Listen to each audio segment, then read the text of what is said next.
The estate tax is not just for the rich anymore, my friends. It actually depends on where you live and certainly where you die. And that's what we're going to talk about here today, where not to die in 2019. Forbes magazine does an article on this every year, and I think it's actually pretty important to follow. Not that we wish you to die, but it's a good idea to know what your estate tax is for the state that you live in, or the inheritance tax. So let's dive right into this. Ashley Ebeling's her name. This is dated December 2018, but going to 2019. And this does change. Every tax year is a new change of the tax law. So we're going to talk about it because some states are pretty problematic for sure. After Trump's estate tax cut, the federal estate tax is reserved for the richest of the rich, but in the 17 states in the District of Columbia that levy estate and inheritance taxes, it's another story.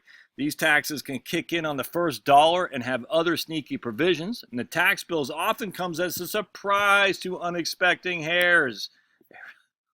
A surprise to unsuspecting heirs. Yet in many cases, taxes can be avoided or at least minimized with legitimate planning. In New York, for example, if an individual were to die in 2019 with an estate of $5.7 million, no estate tax would be due. But in the state of $6.027 million, there would be a $514,000 estate tax. In other words, an increase of $287,000 in the value of your estate will cost you $514,000 in taxes, a tax rate of 179%. For individuals with estates on the cusp of this dreaded cliff, they could leave the excess to charity, or thanks to a new provision that kicks in 2019, they could make deathbed gifts. Gifts within 3 years of death will no longer be included in New York estate taxes after this year, so that will favor the gifts of high basis assets such as bonds and stocks, bonds and cash. Absolutely. Do not give low basis stuff. Absolutely. I used to know a guy, we went to lunch one time in Oyster Bay, and he had written many articles for Trust and Estates magazine, a real nice guy, an old Marine from Korean War. And I just remember sitting over there eating lunch with this guy. I was eating fish and chips, and he was eating something, and looking over the harbor there, and you could see Billy Joel's house. It was a beautiful place. It's fantastic, and some of the clients that he worked with were well-known tycoons. Let's just put it that way. And he was telling me about it, that you would know if I shared it with you. But very interesting, and I learned a lot from just having lunch with that guy. I tell you, if it's a new fledgling financial planners, it's going to eat lunch with people who know. It's a wonderful way to learn, for sure. I'll never forget learning about this guy, the articles he had written for Trust and Estates, and just the history of his estate planning firm. Inheritance tax laws are equally onerous, but the problems hinge more on relationships and a week of inequity. Leave assets to the grandkids, and they pay zip, while nephew could pay a 16% inheritance tax. And in the case in Iowa, the state Supreme Court stuck a widow for the full $19,000 inheritance tax bill levied on a brokerage account she inherited from her father-in-law, despite it having handed over half of the account's balance to her grandchildren. Geez Louise. In a case in Nebraska, the state Supreme Court ruled that a woman who cared for her late mother's live-in boyfriend of 3 decades after her mother's death, she helped him once a week with grocery shopping and home maintenance, failed to prove he was like a parent to her, and so she wasn't eligible for the state's reduced 1% inheritance tax meant for the class of heirs on the assets he left her. Of the 17 states in the District of Columbia that levy an estate or inheritance tax, Maryland is a sole jurisdiction with both. But 2019, the map hasn't changed, but 8 states and D.C. are ushering in changes. All right.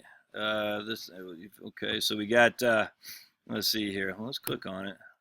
Let's see what we come up with here. Where not to die map. All right, here we go. Oh, sweet. Again, it's dated in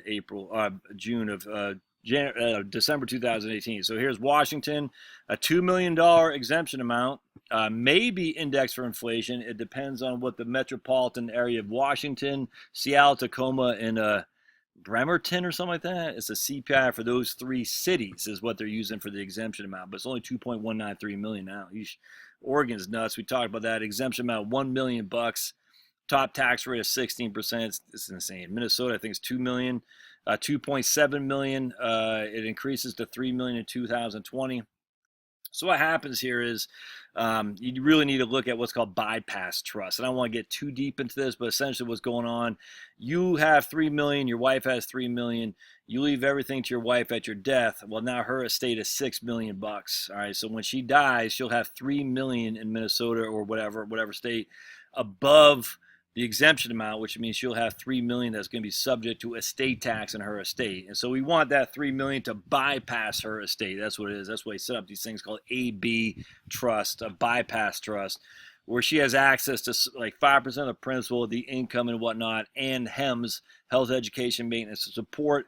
But she's not the trustee. Somebody else is the trustee, and they'll say, hey, wife, you have access to 5% a year. I think it used to be 5 and 5 provisions. I don't know if it's still 5 and 5, but 5% of the principal a year. You have all access to income, and you have access to health, education, maintenance, and support, HEMS. And HEMS can be pretty liberal too, by the way. So you say, okay, we're going to give you $100,000 a year from the account.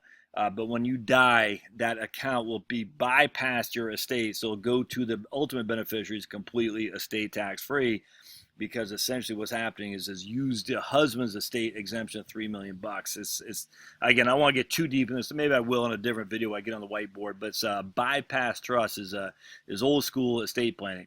Of course, another thing is just gift assets. Gift assets before you're dead, and they're not in your estate. That's how it works. So that's something to think about. Nebraska has a inheritance, that's, what was the blue? Inheritance tax, right? Yeah, inheritance tax. The $10,000 exemption amount, a top tax rate of 18%. I have to look into that. That's nuts, man. Iowa, exemption amount, none. Top tax rate of 15%. Here's Illinois, $4 million estate tax exemption. Here's Kentucky, inheritance tax, $500 exemption amount. That's freaking insane. I'm going to look at these inheritance taxes. I've overlooked those a lot because the state tax is always the big bugaboo. The inheritance tax is nuts. Pennsylvania is freaking insane. 15%, the top is inheritance tax, the top exemption amount. Maryland's got both. Let's take a look. $5 million estate tax exemption for inheritance tax. Top rate is 16%. Yeah, that's so the inheritance tax is now. Look at that, New Jersey. Just it used to be New Jersey with the red and green. Now it's just got the red and blue. Now it's just got blue. It's nuts, and it's just all the inheritance tax, and it's 16%. Yeah, we'll get in that. New York, we talked about. I did a video on New York earlier today. 16% is the top amount. Exemption amount $5.749 million. But remember, it's a cliff. Once you get 105% above the exemption amount, everything is subject to estate tax. It's nuts. The same thing in Massachusetts here as well. $1 million exemption. They don't call it a cliff in Massachusetts, but I forgot what they call it. But it's nuts, man. Here's Rhode Island, right? Is that Rhode Island? It's Connecticut. $3.6 million is exemption amount. Top tax rate of 12%. Where's Rhode Island? $1.5 million exemption amount. Top tax rate 16%. Here's Vermont. Come on, man. Right there. $2.75 million exemption amount. Top tax rate 16%. And here's Maine. It's $5.6 million. So there, and then here's Hawaii, $5.5 million too. So that's crazy. So don't die in those states. All right. The backdrop for all this is the federal estate tax, which is assessed at 40% and is expected to hit fewer than 2,000 estates in 2018. And the reason is because they have a federal exclusions, 11.4 million, 22.8 for a married couple because you have portability. So you're not paying a federal estate tax. It's a estate tax that you're worried about. On top of the income tax, by the way, don't forget, if you have to pay an estate tax, and it's got to be paid from someplace of the estate, and the only asset they have is to liquidate a house or to sell an IRA or 401k, those IRA 401ks will get subject to income tax too. You're going to pay income tax on distributions for IRA 401ks in order to pay the estate tax. It's nuts. In some states that tied their estate tax exclusion amount to the feds, the states rebelled this year, saying $11 million is too generous. Maryland fiscal and policy note related to the legislation showed how the number of Maryland's taxable estates would have plummeted to only 40 from 188, and if the higher exclusion amount wasn't halved. Gotta go those extra 140 people. How much they raising for that? That's just freaking stupid, man. They're not raising any money. The outcome is more inconsistency in state exclusion amounts. We talked about New York. Hawaii is 5.49 million. Maryland is 5. Maine is 5.6. DC and Washington both use local CPIs to adjust their indexing for inflation. Maryland did add a portability provision that lets a surviving spouse use an unused portion of the first spouse's break. That's good. Inflation adjustments bumped up Rhode Island's exclusion to all of 1.5 million. Great. Washington State appears to be staying at 2.193 million because the CPI for Seattle, Tacoma, Bremerton, which no longer exists. The federal government changed the CPI areas this year. In Minnesota, the exclusion amount has been going up steadily. It's going to be 3 million in 2020. And Connecticut is one state that could potentially have a exclusion that's higher than the federal exclusion amount in 2026. Yeah, we'll worry about that at that point. In 2019, though, it's only 3.6 million. So anyway, there. I don't think she lets any comments in here. No, you know. Anyways, that's it, man. That's your estate tax. I'm telling you right now, if you're living in one of those states, you better think twice because you need to start doing some planning. Gifting is reducing not only is it reducing your assets, but it's reducing the growth of your estate as well. Gifting is a wonderful strategy, way overlooked. I'm gonna say, hey, look, little Johnny, I've always liked you. You know, you're a good kid. I'm gonna give you $100,000. I want to see how you manage that before I leave you a, I don't know, freaking $500,000 IRA. And if Johnny freaking snorts it up his nose, well, you better get some kind of trustee to manage that account for Johnny for sure at your death. But that $100,000 is now forever out of your estate, and then the growth on that $100,000 is out of your estate as well, and it's completely free.